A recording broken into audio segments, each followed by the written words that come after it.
So what had happened was, as your girl was feeling good and bold and beautiful, okay? Hello? I was like, you know what? Sign me up. Where do I sign?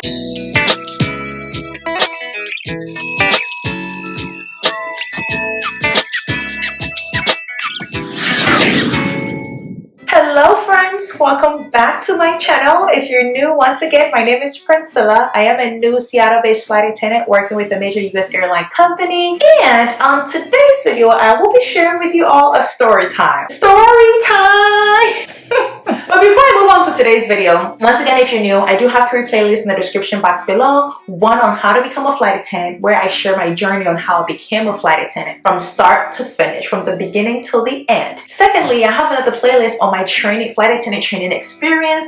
I shared my experience for every single week, 6 long weeks that I spent at flight attendant training. And lastly, I have a playlist on my schedule reaction video where I talk about the details of my schedule from month to month. So far, I've been on the line for 5 months, so I do have a detailed schedule reaction video for each month. So do check out those playlists in the description box below. In addition to that, if you're looking to become a member of this channel, to support this channel, I do have a link in the description box below that you can tap on to become a member of this channel. All right, let's slide into today's video. Like I said in the intro, we're about to have a story time here. It was a good one. It was a good one. A bit intimidating, but it was a good one, and I'm so glad that I did it. So let me start with how we got to where we got to.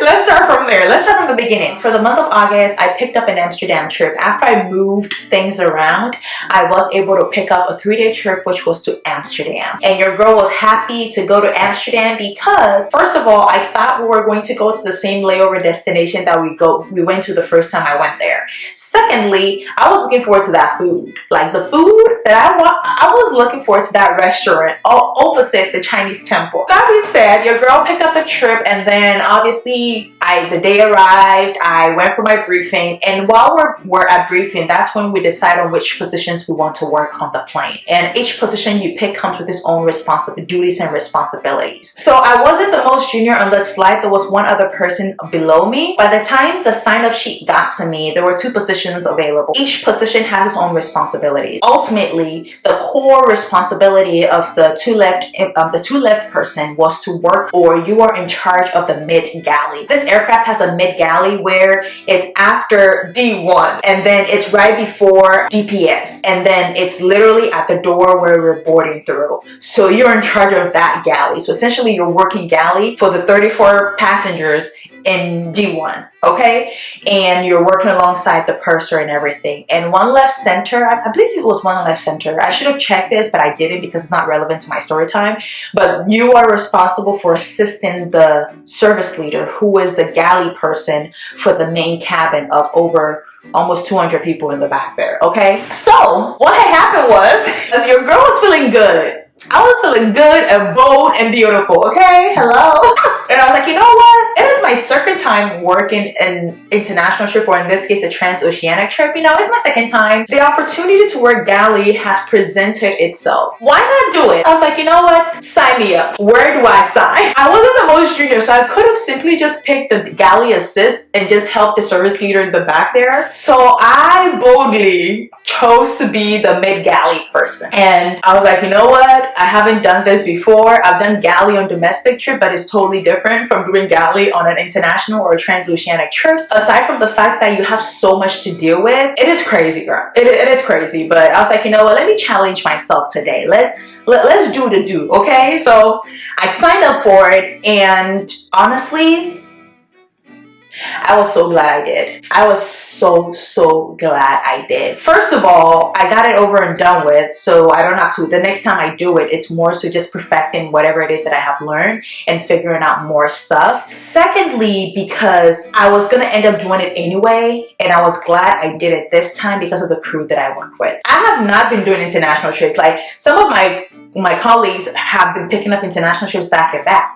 I am the person that has not been doing so. I have just been working what I've been getting. Right now, I'm not crazy about any layover destination. Like, if I go to Amsterdam, fine. If I go to Paris, fine. But I'm not crazy about it because I would rather want to go there on my own time where I can actually enjoy the city. So me going there with work is it's an advantage, it's a perk. I can appreciate the beauty of that. So I've not been working international trip. I've only done Amsterdam once, and it was during my reserve days. So to do it the second time, and to do GALLEY, even the first time, I was lost as hell. So to do GALLEY on the second was a big deal for me, because I was like, I barely know the left and right of this aircraft. I've only been on this aircraft one time, and it was a lot going on. And because the positions rotate, I think 2 positions don't rotate, but all the other positions you rotate duty, or you rotate positions, so you don't do the same thing going to the destination and coming back. So because I did one thing when we were going, I did another thing when we were coming back, so it's not like I got more practice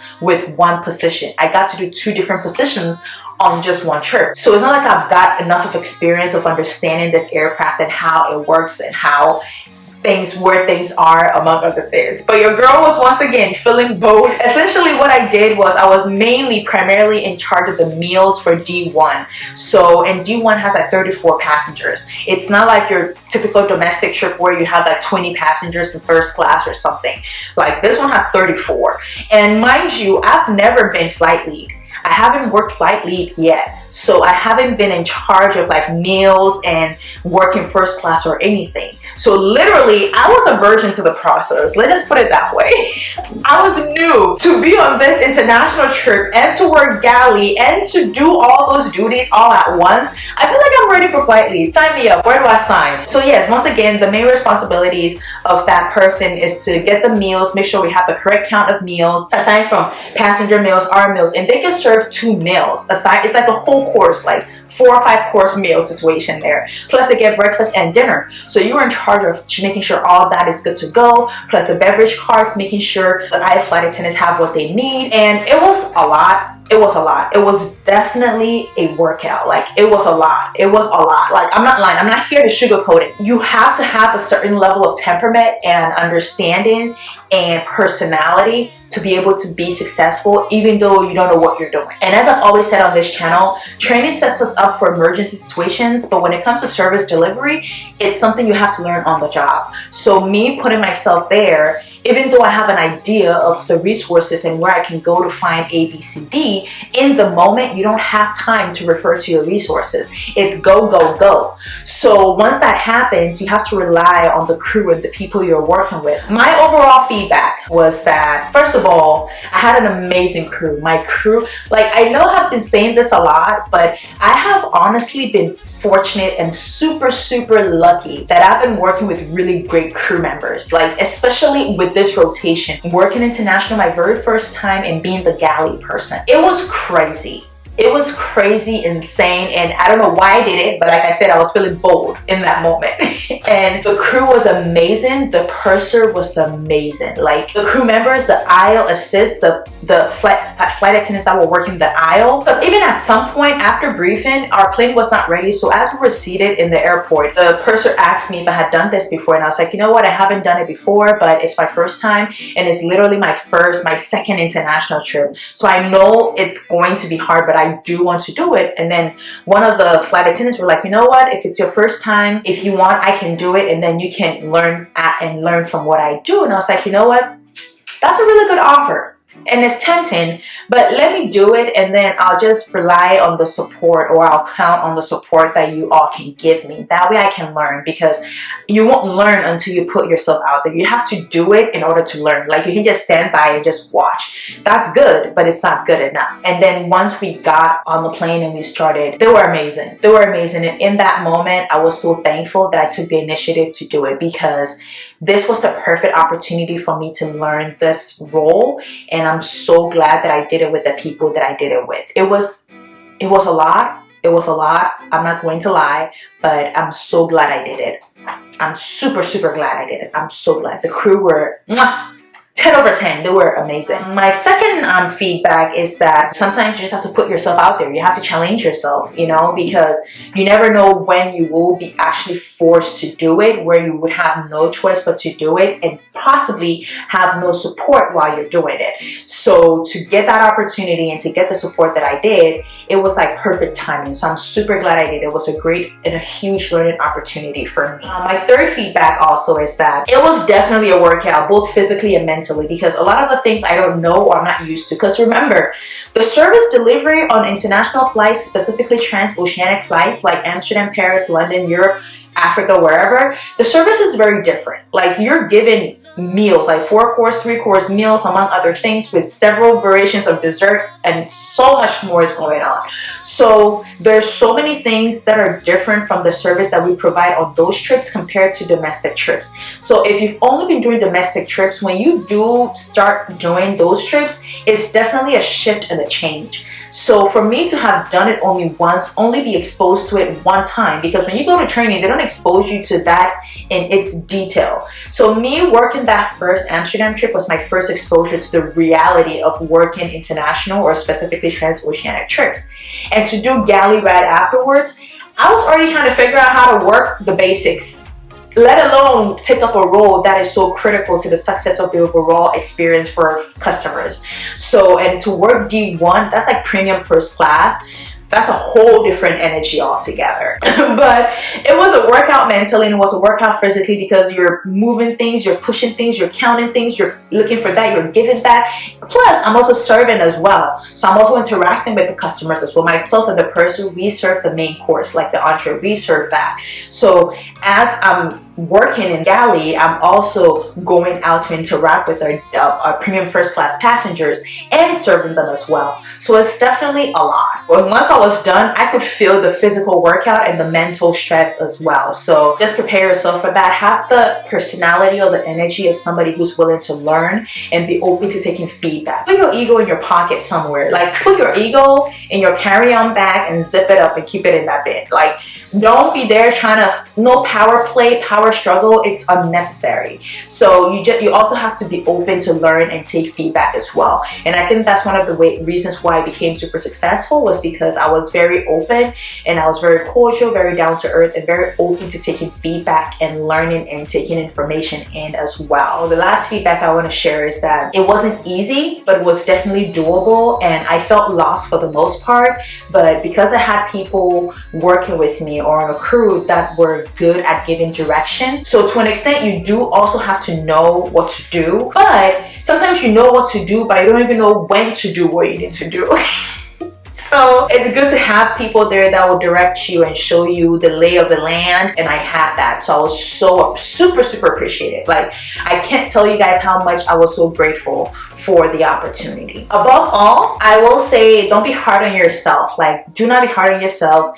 Don't beat yourself down when you make mistakes. That's one of the ways by which you can learn. Be patient with yourself, be patient with your growth, and don't beat yourself down. Like, even at some point, when you're setting up the galley, one of the critical things you need to do is to count your meals, right? And because we had a lot more meals that we did passengers, I think we had extra meals or something, or some of the meals were for crew. So in order to not overcook and cook meals that won't be used potentially, we try to figure out what the passengers want ahead of time, and then we separate it. Because on that aircraft that I was on, I have 3 ovens. So we want to use the middle for other things, and then we want to use one of the ovens on the left and right for meals that would serve the left and the right aisle. So when I was in the process of counting and separating and putting the correct request in each oven, I did not put the beef in the oven. So I was 4 meals short in the left oven. So we're serving, and then we notice that, oh my God, we don't have 4 beef in that oven. So now it takes about 20 minutes to heat those meals.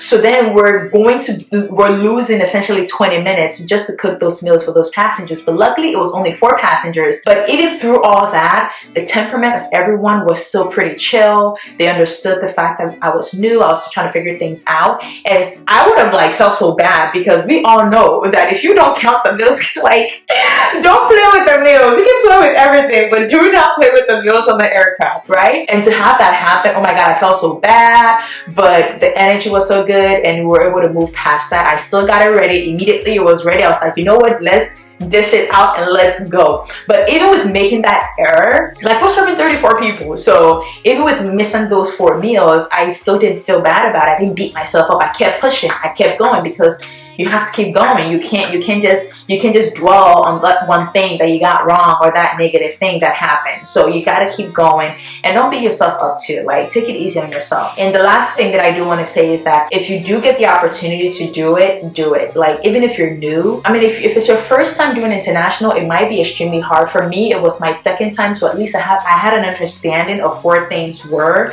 And the first time I did it, it was literally on the same aircraft. So if you do get the opportunity, do take the opportunity to do it. Don't run away from it. And overall, like I said, I enjoyed the experience. I spoke to other people that were thrown into it and did not enjoy it because of the crew that they worked with. You might potentially have crew members who would not be willing to help, but would be standing by and complaining as well. So I'm not here to say it's all rosy and it's all pretty, but it's doable. And if you do get the right crew, you will enjoy the experience. So yeah, that's my story time for today. Do go ahead and like the video, give the video a thumbs up, and share your thoughts in the comment section below. Subscribe to the channel, hit that subscribe button, and I will see you all in my next video. Bye bye.